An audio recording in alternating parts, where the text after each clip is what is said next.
ufalme wa Mungu utakapokuja. Yesu alijua kwamba atasalitiwa. Mmoja wenu atanisaliti. Wanafunzi wakatazamana wasiweze kujua kabisa anasema nini. Mmoja wa wanafunzi ambaye Yesu alimpenda sana alikuwa ameketi karibu na Yesu. Simoni Petro akamwashiria akisema, Muulize, anasema jina nani? Bwana, ni nani? Yule kwenye kikombe ndiye.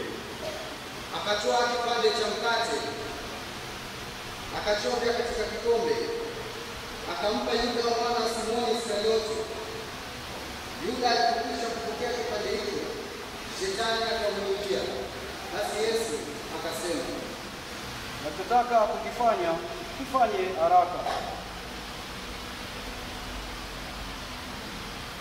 Watoto wangu, bado muda mfupi mtanitafuta. Niendako kwa sasa hamwezi kwenda. Pendaneni kama nilivyowapenda. Bwana, Petro, niendako kwa sasa hauwezi kwenda, lakini utanifuata baadaye. Bwana, niko tayari kufa pamoja nawe. Petro, je, uko tayari kufa pamoja nami? Hakika nakwambia, jogoo atawika leo hii kabla hujanikana mara tatu. Yesu anakwenda kusaliti.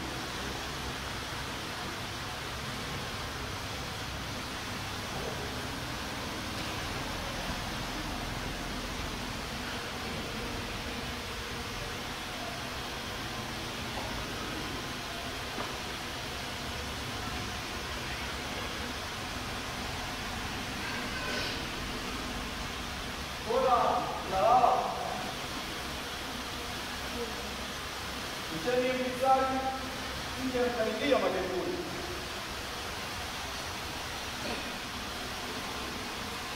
Yesu anasali mara ya pili.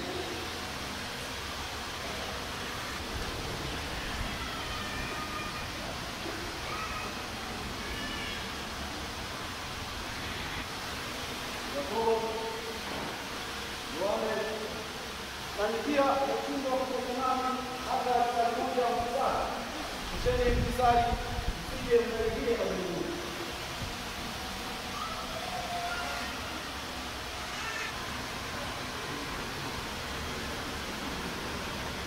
Baba yangu, kama wapenda ukiondoe kwangu kikombe hiki cha mateso, si kwa mapenzi yangu, bali kwa mapenzi yako yatimizwe. Ikakutana kutafuta njia ya kumuua Yesu.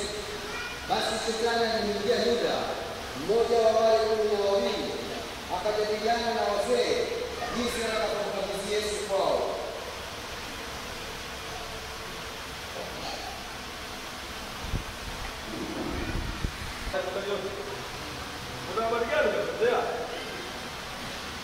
Na mtu wa kweli yetu mnadhalika. Na tukupe vipande vingapi vya fedha?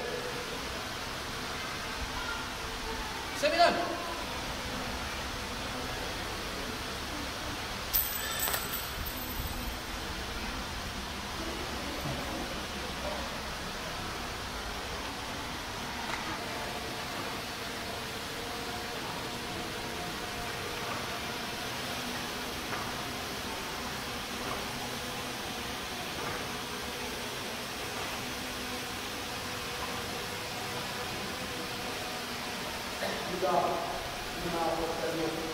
Msaliti mwana wa Adamu wa Mungu.